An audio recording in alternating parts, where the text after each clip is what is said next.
आप सबको पता है एसएससी सीजीएल के न्यू पैटर्न में इंग्लिश की वेटेज सबसे ज़्यादा है। प्रीलिम्स जो आपका क्वालिफाइंग पेपर है उसमें 25 क्वेश्चन पूछे जाते हैं और मेंस जो आपका एक्चुअल पेपर है जिससे आपकी सिलेक्शन होती है उसमें 45 क्वेश्चन पूछे जाते हैं।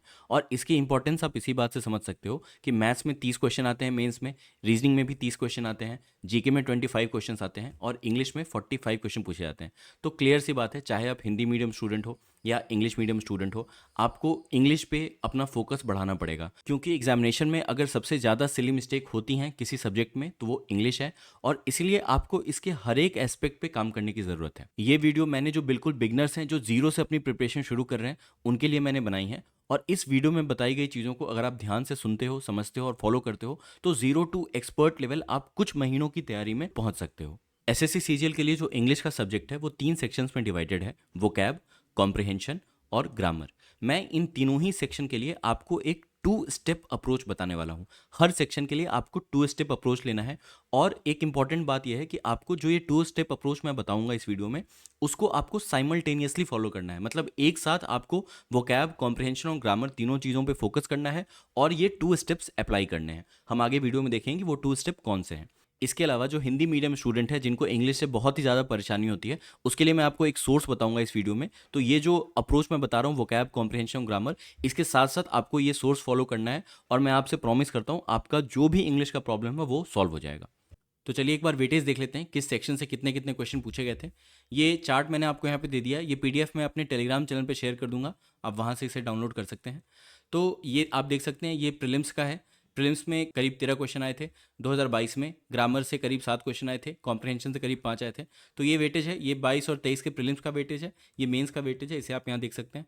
एक चीज़ आप यहाँ पे अगर ध्यान दो तो ग्रामर सेक्शन से 2022 के मेंस में 9 क्वेश्चन आए थे, लेकिन 2023 में उसका वेटेज उन्होंने ड्रास्टिकली बढ़ा दिया और उसमें से 16 क्वेश्चन आए थे। तो ये मैंने आपको पहले भी बताया था, जो भी लोग इस चैनल से पहले जुड़े हैं, एक 120 ग्रामर रूल्स की पीडीएफ आती है। जनरली लोग उसको प्रेफर करते हैं पढ़ना क्योंकि वो शॉर्टकट है, लेकिन मैंने आपको हमेशा बताया कि ये शॉर्टकट आपको नहीं लेना है। अगर आपको ये इंश्योर करना है कि आपसे सिली मिस्टेक कम हो, वो 1 या 2 क्वेश्चन आप एक्स्ट्रा करेक्ट करके आओ बाकी लोगों से, तो इसके लिए आपको इन डेप्थ ग्रामर पढ़नी चाहिए। और इसके लिए जो मैं आपको आगे सोर्स बताऊंगा आपको उसको फॉलो करना है। तो एक बार मैं ये वेटेज का जो गेम है ना वो समराइज कर देता हूँ। देखो, प्रीलिम्स में एवरेज आप पकड़ लो कि वोकैब सेक्शन से 13 क्वेश्चन आते हैं, ग्रामर से आप पकड़ लो कि 6 क्वेश्चन आते हैं आउट ऑफ 25, और कॉम्प्रिहेंशन से आप समझो ऐसा कि 5 क्वेश्चन आते हैं।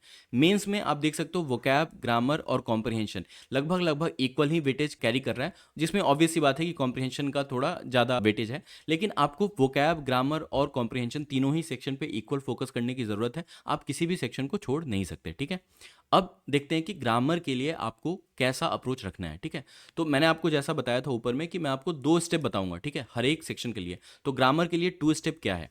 पहला स्टेप ये है कि आपको नीतू सिंह वॉल्यूम 1 उठानी है और उससे सारे रूल्स और जो उसके पीछे एक्सरसाइज दी है वो कर जाना है। ठीक है, अब इस बुक को जब आप पढ़ने बैठोगे तो मैं आपको 2 चीज़ें बता रहा हूँ। पहला, कि जिस भी चैप्टर में जो भी रूल आपको नहीं समझ में आ रहा है उसको आपको हाईलाइट करना है। ठीक है, कई बार क्या होगा, आप रूल पढ़ोगे नहीं समझ में आएगा, थोड़ा बोरिंग लगेगा, लेकिन आप उसको पढ़ो, बार बार पढ़ो, उसको हाईलाइट करके रखो, वो आपकी समझ आ जाएगी। ठीक है, और दूसरा पॉइंट है कि आपको इस बुक के मल्टीपल रिवीजन करने हैं। मल्टीपल रिवीजन से मेरा मतलब है जितनी बार आप कर सको एग्जाम से पहले। और इसमें करीब 20 चैप्टर्स हैं जो ग्रामर से एसोसिएटेड हैं, तो वो 20 चैप्टर एक बार आप पढ़ोगे तो टाइम लगेगा, उसके बाद आप हर चैप्टर में 10 मिनट भी दोगे ना तो आपका रिवीजन होता रहेगा। तो एक एक ऐसा हैबिट बना लो कि कभी आप बैठे हो तो वो 10 मिनट आपने उस चैप्टर को खोल के पढ़ लिया। ठीक है, और ये आप डेली बेसिस पे कर सकते हो, ऑल्टरनेट बेसिस पे कर सकते हो, वो आप देख लो क्योंकि टाइम आपके पास बहुत है। ठीक है, अब बात करते हैं स्टेप 2 की। स्टेप 2 में आपको मिक्स प्रैक्टिस करनी है। देखो होता क्या है, जैसे आपने कोई चैप्टर पढ़ा और उसका आपने चैप्टर वाइज एक्सरसाइज लगाया, तो आपको जो उसमें एरर मिलेगा वो मोस्टली उसी कॉन्सेप्ट से मिलेगा। जैसे आपने कोई वर्ब का चैप्टर लगाया, वर्ब के रूल्स पढ़े, तो और चैप्टर वाइज आपने एक्सरसाइज करी, तो जो एरर आपको मिलेगा वो वर्ब का ही मिलेगा। लेकिन जब आप मिक्स प्रैक्टिस करते हो तो आपको हर एक ग्रामर के हर एक चैप्टर से यहाँ पे एरर मिलेंगे और आपको उनको आइडेंटिफाई करना होगा। तो ये बुक आपको एक बार पढ़ना जरूरी है, मल्टीपल रिवीजन करना जरूरी है, लेकिन जो आपकी असली एग्जाम बेस्ड प्रैक्टिस होगी वो मिक्स प्रैक्टिस से होगी। ठीक है, और वो आपको कहाँ से करना है, उसके लिए आप किरण पब्लिकेशन की ये वाली बुक ले सकते हो। इसमें जो ये 4 चैप्टर्स हैं, common error, sentence improvement, active passive और ये नरेशन का, ये जो 4 चैप्टर्स हैं इनसे आपको मिक्स प्रैक्टिस मिल जाएगी। ठीक है, और ऑब्वियस सी बात है कि जब भी आप इसको प्रैक्टिस करो, जो क्वेश्चन गलत हो रहे हैं उसको मार्क करो और इसमें भी आपको रिवीजन करना है। ठीक है, तो ये रहा आपका स्टेप 1 और स्टेप 2 ग्रामर के लिए। इसके अलावा ग्रामर में एक बहुत ही ज़्यादा इंपॉर्टेंट टॉपिक है वॉइस और नरेशन। इसको आपको कहाँ से करना है वो मैंने आपको वीडियो का लिंक यहाँ पे दे दिया है। आप इसकी इंपॉर्टेंस इस बात से समझो कि मेंस में 6 क्वेश्चन आते हैं अप्रॉक्सीमेटली आउट ऑफ 45 क्वेश्चन। तो ये बहुत ही ज़्यादा इंपॉर्टेंट टॉपिक है और इसमें आपको अपना 100% एफर्ट डालना है कि इसमें आप एक भी क्वेश्चन अपना गलत ना करो। और उसके लिए आपको सबसे पहले ये वीडियोस कवर करने हैं और उसके बाद आपको ये जो किरण की बुक में आपको दिख रहा है ये वॉइस का चैप्टर और ये नरेशन का चैप्टर, इससे आपको सारे PYQs लगाने हैं मल्टीपल टाइम्स। ठीक है, कोशिश करनी है कि जब एग्जाम में इससे क्वेश्चन आए तो आप एकदम एक भी क्वेश्चन गलत ना करो। ठीक है, अब बात करते हैं वोकैब की। वोकैब के लिए भी आपको 2 स्टेप में स्ट्रैटेजी फॉलो करनी है। उससे पहले मैं एक चीज़ आपको बहुत इंपॉर्टेंट बताता हूँ। वोकैब में आप अपने सोर्सेज लिमिट करो। ठीक है, अपने सोर्सेज को आपको लिमिट करना पड़ेगा, क्योंकि अगर आप वोकैब सब कुछ हर जगह से पढ़ना चाहोगे ना, मान लो आपने कोई पैसेज पढ़ा इंग्लिश माध्यम में, उसके भी वोकैब आते हैं, और भी आप कुछ भी सोर्स रेफर कर रहे हो वहाँ भी आपको वोकैब मिलेगा, आपको मॉक्स में ही वोकैब मिलेगा। तो अगर आप सब कुछ ही पढ़ने लगोगे तो यार इसका कोई एंड नहीं है। तो इसीलिए अपने जो सोर्सेज हैं वोकैब में आपको लिमिट करने चाहिए। और एक इम्पॉर्टेंट चीज़ है इंग्लिश में कि वोकैब ज़्यादा पढ़ के कुछ नहीं होना, आपको एक अंडरस्टैंडिंग और लैंग्वेज की जो एक सेंस होती है ना वो डेवलप करनी पड़ेगी आपको इंग्लिश में। और वो आप कैसे कर सकते हो वो मैं आपको आगे बताऊंगा, बट वोकैब को आप लिमिट करो। ठीक है, और वोकैब के लिए आपको क्या करना है वो अब मैं आपको बताता हूँ। तो स्टेप 1 में आप यहाँ पे टॉपिक्स देख रहे हो जो मैंने यहाँ पे लिख के दिए हैं आपको। ठीक है, ये सारे जो टॉपिक्स हैं वो वोकैब के पार्ट हैं। इसमें से जो इंपॉर्टेंट टॉपिक्स है जैसे fill in the blanks, one word substitution, idioms and phrases, ये स्टेप 1 में आपको करने हैं किरण पब्लिकेशन की बुक से। ठीक है, यहाँ पे मैं आपको ब्लैक बुक सजेस्ट नहीं कर रहा। ब्लैक बुक आपको फॉलो करना है रिवीजन के लिए। ठीक है, ब्लैक बुक एक डिक्शनरी जैसी किताब है और इसको पढ़ना मुश्किल है। लेकिन जब आप ये जो मैं 3 चैप्टर्स बताया आपको, fill in the blanks, one word substitution और इडियम्स एंड फ्रेजेस, इसको आप किरण पब्लिकेशन की बुक से करोगे तो आपको क्या बेनिफिट होगा वो मैं आपको बताता हूँ। मान लो इसमें पहला ही क्वेश्चन हम देखते हैं। क्वेश्चन है code of diplomatic etiquette and precedence. तो आपको वन वर्ड सब्स्टिट्यूशन बताना है। ऑप्शन है स्टेट्समैनशिप, डिप्लोमेसी, हायरार्की, प्रोटोकॉल। तो इसमें आंसर होगा प्रोटोकॉल। लेकिन जब आप आंसर देख रहे होगे इसका तो आप ये भी देखोगे कि स्टेट्समैनशिप का क्या मतलब है, डिप्लोमेसी का क्या मतलब है, हायरार्की का क्या मतलब है। तो यहाँ पे ना आप ऐसे वोकैब सीखोगे जो हाई फ्रिक्वेंसी वर्ड्स हैं, जिसके इंग्लिश लैंग्वेज में यूजेस ज़्यादा हैं। आप कोई भी क्वेश्चन देख लो आपको ये समझ में आ जाएगा कि वन वर्ड सब्स्टिट्यूशन में मेनली वो वर्ड्स यूज होते हैं जो ज़्यादा हाई फ्रिक्वेंसी वर्ड्स हैं इंग्लिश लैंग्वेज में। तो ऐसा करने से एक तो आपको याद ज़्यादा रहेगा, रिलेट करके आप याद रख पाओगे वन वर्ड सब्स्टिट्यूशन को। और जब आप ऑप्शन से पढ़ते हो तो आपको और भी वन वर्ड सब्स्टिट्यूशन के जो क्वेश्चन है उसमें बेनिफिट होता है। और दूसरा जो इसका सबसे बड़ा एडवांटेज है कि आपकी इंग्लिश की सेंस डेवलप होगी। ठीक है, इसीलिए जो स्टेप 1 है उस स्टेप 1 में आपको ये जो 3 चैप्टर्स मैंने आपको यहाँ पे बताए इसको आपको किरण पब्लिकेशन से पढ़ना है। ठीक है, अब यहाँ पे आप एक चीज़ और देखो, ये फिल इन द ब्लैंक्स जो है ये बहुत ही इंपॉर्टेंट है प्रीलिम्स के पॉइंट ऑफ व्यू से भी, मेंस के पॉइंट ऑफ व्यू से भी। तो जब फिल इन द ब्लैंक्स भी आपको करना है ना किरण पब्लिकेशन से, तो वो ऐसे करना है। जैसे देखो मैंने यहाँ पे एक एग्जांपल दिया है कि एक dash your instruction we have closed your bank account. तो आपको इस क्वेश्चन में जब आंसर ढूंढोगे तो आपको ये भी देखना है कि इसका आंसर यही क्यों है, इसका आंसर इन ल्यू ऑफ क्यों नहीं है, विथ रिगार्ड टू क्यों नहीं है, ऑन अकाउंट ऑफ क्यों नहीं है। तो थोड़ा टाइम लग सकता है आपको इस प्रोसेस को फॉलो करने में, लेकिन आपको इंग्लिश की एक अंडरस्टैंडिंग, इंग्लिश का जो एक सेंस है वो अगर आपको डेवलप करना है तो वो ऐसे ही डेवलप होगा। अगला एग्जाम्पल भी देखो, यहाँ पे भी जो फिल इन द ब्लैंक्स है यहाँ पे आपको देखना है कि यहाँ पे ऑल्दो ही क्यों होगा, यहाँ पे डिस्पाइट क्यों नहीं होगा, सिंस क्यों नहीं होगा, येट क्यों नहीं होगा, और इनका मतलब क्या है। तो अगर आप ऐसे पढ़ते हो और बिल्कुल आपके पास अभी काफ़ी टाइम है, तो अगर आप ऐसे पढ़ते हो तो डेफिनेटली आपकी इंग्लिश बहुत ही अच्छी हो जाएगी। अब वोकैब सेक्शन के लिए आपको स्टेप 1 में क्या करना है वो तो मैंने आपको बता दिया। आपको देखो चीज़ें लिमिट करनी है। ठीक है, आपको सोर्स कौन सा फॉलो करना है और कौन कौन सी चीज़ें कहाँ से पढ़नी है वो मैंने आपको बता दिया। ठीक है, अब जो मैं आपको आगे बताऊंगा वो आपकी इंग्लिश की अंडरस्टैंडिंग को इंप्रूव करेगा। ठीक है, अब आपका फोकस यहाँ होना चाहिए कि आपकी अंडरस्टैंडिंग या जो इंग्लिश लैंग्वेज का एक सेंस है वो डेवलप हो। तो उसके लिए हम स्टेप 2 पे आते हैं। स्टेप 2 में देखो आपको वही चीज़ है कि आपको अपना वोकैब आपको लिमिट करना है। तो एक तो आप PYQ बेस्ड पढ़ रहे हो, उसके बाद आपको रूट वर्ड्स पे फोकस करना चाहिए। ठीक है, आपके पास इनफ टाइम है, अभी आप रूट वर्ड्स पे फोकस करोगे। ये मनीषा बंसल मैम की बुक है नियॉन क्लासेस की, यहाँ पे जो भी आपको वर्ड्स बताए गए हैं उसमें आपको रूट वर्ड बताया गया है, कौन सा पार्ट्स ऑफ स्पीच है ये बताया गया है, उसका हिंदी में मीनिंग क्या है, उसके सिनोनिम्स क्या हैं और उसके एंटोनिम क्या है। रूट वर्ड से आपकी वोकैब कैसे बेटर बिल्ड हो सकती है वो मैं आपको समझाता हूँ। देखो इस PDF में आपको 3 वर्ड दिख रहे होंगे, एनार्किक, एनार्किस्ट और एनार्की। तो आप ये देखो, एन का मतलब होता है जो रूट वर्ड है उसका मतलब है विदाउट, और आर्क का मतलब होता है चीफ।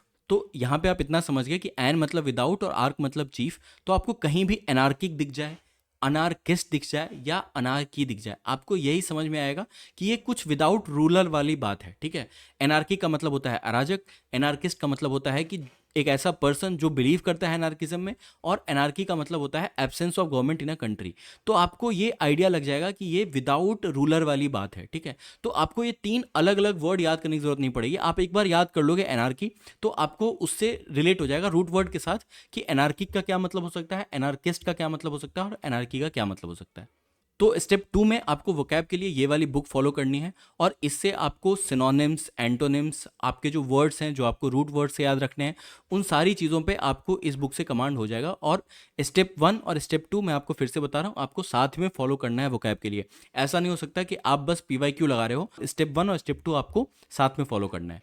अब बात करते हैं कॉम्प्रिहेंशन की। तो कॉम्प्रिहेंशन में भी आपको मैं 2 स्टेप स्ट्रैटेजी बता रहा हूँ, ठीक है। कॉम्प्रिहेंशन का 3 पार्ट होता है, पैसेजेस, क्लोज टेस्ट और पैराजम्बल। तो एक चीज़ ये समझो कि क्लोज टेस्ट पैसेजेस का एक एडवांस्ड फॉर्म है, ठीक है। पैसेजेस में से ही कुछ वर्ड्स मिसिंग हो जाते हैं तो क्लोज टेस्ट बन जाता है।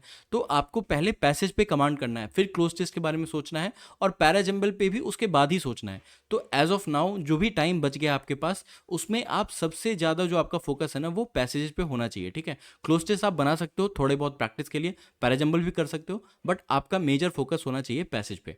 अब बात करते हैं स्टेप 1 की, ठीक है। स्टेप 1 में आपको, अगर आप एक बिगनर हो, तो आपको बस प्रीवियस ईयर क्वेश्चन और वोकैब पे फोकस करना है और कुछ भी नहीं करना। अब प्रीवियस ईयर क्वेश्चन मैं क्यों कह रहा हूँ, क्योंकि अगर आप प्रीवियस ईयर क्वेश्चन देखते हो ना तो उससे आपका एक्सपोजर बढ़ता है, और मैं आपको बताता हूँ एक्सपोजर का मतलब क्या है, ठीक है। अब यहाँ पे देखो, ये 3 पैसेजेस मैंने लिए हैं, ये तीनों पैसेजेस SSC CGL 2023 मेंस के हैं, ठीक है। तो ये आपका पहला पैसेज है, ये वुडी वाला। दूसरा जो है स्टील के बारे में है, ठीक है। और तीसरा पैसेज जो है वो डिस्कवरी ऑफ न्यू बर्ड्स के बारे में दिया है, ठीक है। तो अब आप देखो, ये तीनों पैसेज बिल्कुल ही अलग ढंग के हैं, ठीक है। ये साउथ अफ्रीका में किसी ग्रेप्स की बात कर रहा है, वाइन्स की बात कर रहा है, ठीक है। इस पैसेज में स्टील की बात हो रही है, एल्युमिनियम और एलॉय की बात हो रही है, ठीक है, निकल, कॉपर और ये सब चीज़ें बात कर रहे हैं।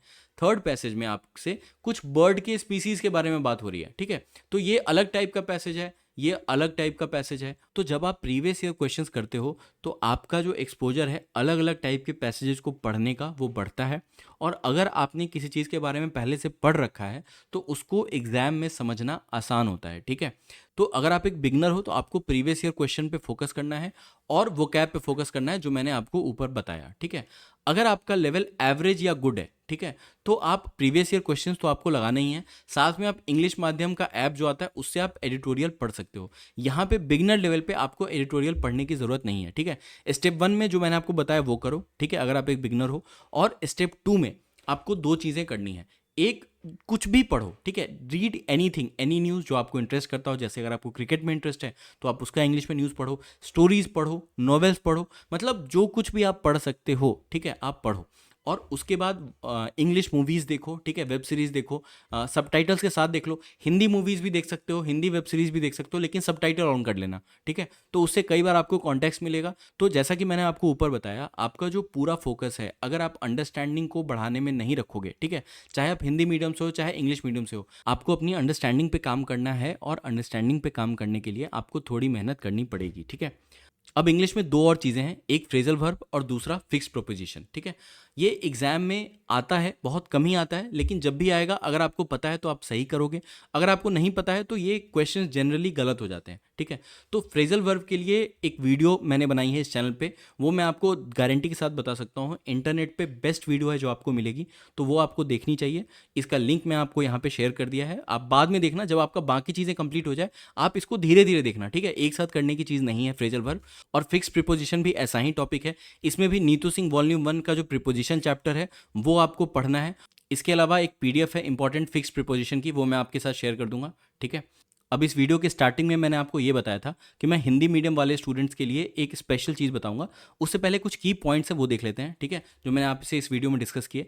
सबसे पहला कि जो भी मैंने आपको बताया वोकैब के लिए, कॉम्प्रिहेंशन के लिए, ग्रामर के लिए, उन सारे स्टेप्स को आपको डेली फॉलो करना है, ठीक है। और मैं आपको एक अपनी तरफ से सेशन दे सकता हूँ कि आप ग्रामर के लिए 30 मिनट्स दे दो, ठीक है, वोकैब के लिए 30 मिनट्स दे दो, और 60 मिनट्स रीडिंग के लिए दे दो। तो ये आपका डिवीजन होना चाहिए। अगर आपकी इंग्लिश वीक है तो आप इसमें थोड़ा टाइम बढ़ा सकते हो अपने अकॉर्डिंग।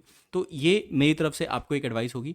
दूसरा पॉइंट है कि आपको इंग्लिश में अपनी अंडरस्टैंडिंग डेवलप करनी ही पड़ेगी अगर आप इंग्लिश में अच्छा स्कोर करना चाहते हो। और इसके लिए 3 ही मेजर चीज़ है कि अपने जो वोकैब का सोर्स है उसको लिमिट करो, करो, ठीक है, रीडिंग करो जो भी कर सकते हो, जहाँ से भी कर सकते हो, और इंग्लिश कंटेंट देखो जितना देख सकते हो, ठीक है। तीसरी चीज़ है कि आपको पेशेंस रखना है। ओवरनाइट आपको रिजल्ट्स नहीं दिखेंगे, लेकिन अगर आपने इसको 6 महीने कंटिन्यूअसली किया तो डेफिनेटली आपको इंप्रूवमेंट नज़र आएगा और आप बहुत अच्छा स्कोर कर पाओगे, ठीक है। आपको ज़्यादा सर खपाने की ज़रूरत नहीं है कि मैं क्या पढ़ूँ क्या करूँ, हर बार यही सोचने की ज़रूरत नहीं है, अलग अलग स्ट्रैटेजी देखने की ज़रूरत नहीं है, ठीक है। अगली जो चीज़ है कि जब आप प्रैक्टिस कर लोगे तो टेक्स्ट बुक के सेक्शनल मॉक्स आपको लगाने हैं, ठीक है, और आप प्रेफर करना कि आप उसको ऐप से लगाओ। 25 क्वेश्चन वाले जो सेक्शनल मॉक होते हैं वो आपको लगाना है। और इसमें एक चीज़ ध्यान रखनी है कि आपको तुक्का नहीं लगाना, ठीक है। तुक्का एकदम नहीं लगाना, जो आपको पता है वही आपको लगाना है, वही आपको आंसर करना है, और स्कोर कितना आ रहा है उससे फ़र्क नहीं पड़ता, सीखने की कोशिश करनी है, ठीक है। और अगर आपने अभी तक टेक्स्ट बुक का पास नहीं खरीदा है तो उनकी वेबसाइट पे एक सेल चल रही है जहाँ पे उनका ईयरली टेक्स्ट बुक पास 224 का मिल रहा है और उनका प्रो पास 314 का मिल रहा है। और अगर आपको प्रीवियस ईयर के क्वेश्चंस का एक्सेस चाहिए तो आपको प्रो पास लेना चाहिए, और अगर आप एक बिगनर हो तो आप प्रो पास ही खरीदो, ठीक है। इसमें अगर आप मेरा कोड आलोक यूज़ करते हैं तो आपको 10% का एक्स्ट्रा डिस्काउंट भी मिलेगा। अब बात करते हैं जो स्टार्टिंग में मैंने वीडियो में आपको बताया था कि हिंदी मीडियम वाले स्टूडेंट्स के लिए मैं आपको एक सोर्स बताऊंगा, और ये जो मैं आपको सोर्स बता रहा हूँ वो हिंदी ट्रांसलेशन की एक बुक है, ठीक है। थोड़ा अनयूजुअल सोर्स है, जनरली कोई नहीं बताता है, लेकिन मैं आपको बता रहा हूँ, आप मेरे पे भरोसा रखो, इस बुक को आप खरीदो और इसको बनाना शुरू करो। टाइम काफ़ी है आपके पास। अगर आप ट्रांसलेशन ठीक से बनाते हो तो आपको सेंटेंसेस के स्ट्रक्चर समझ में आएंगे, ठीक है। और अगर आप ट्रांसलेशन बनाना शुरू करते हो और आपको कुछ नहीं करना, आपको दिन के बस 30 मिनट इस किताब को देने हैं, इस किताब को आपको 30 मिनट देने से आपका देखो जो सेंटेंस का स्ट्रक्चर है ना इंग्लिश का, वो आपको समझ में आएगा, और उससे क्या होता है आपकी लैंग्वेज यूजेज इंग्लिश की और उसका जो सेंस है ना वो बहुत सही डेवलप होता है, ठीक है। मान लो कोई भी हिंदी का सेंटेंस है, उसको अगर आप ट्रांसलेट करने जाओ इंग्लिश में ना, खुद से करोगे तो आपका जो सेंस है, यूजेज का जो सेंस है, वो बहुत जल्दी डेवलप होगा, ठीक है। आपकी मेमोरी भी इससे अच्छी फॉर्म होगी, कोई भी वोकैब जब भी आप यूज़ करोगे ना वो भी आपको जल्दी याद रहेगा एग्जाम में, और ज़्यादा याद रहेगा एक्चुअली। तो जिनकी भी इंग्लिश वीक है आप इस बुक को मंगवाओ, और इस बुक को आप सिर्फ 10 दिन फॉलो करके देखो। 10 दिन में जो इसके चैप्टर्स हैं वो आप कंप्लीट करो, आपको डिफरेंस अपने आप समझ में आ जाएगा, और आप फिर इसी वीडियो के नीचे आके मुझे थैंक यू बोलोगे, ठीक है। तो ये थी आप सबके लिए इंग्लिश स्ट्रैटेजी वीडियो गाइस। इस पीडीएफ को मैं अपने टेलीग्राम चैनल पे शेयर कर दूंगा, आप वहाँ से इसे डाउनलोड कर सकते हैं। और अगर आपको इस चैनल का कंटेंट पसंद आता है तो प्लीज़ चैनल को सब्सक्राइब करें। Thank you.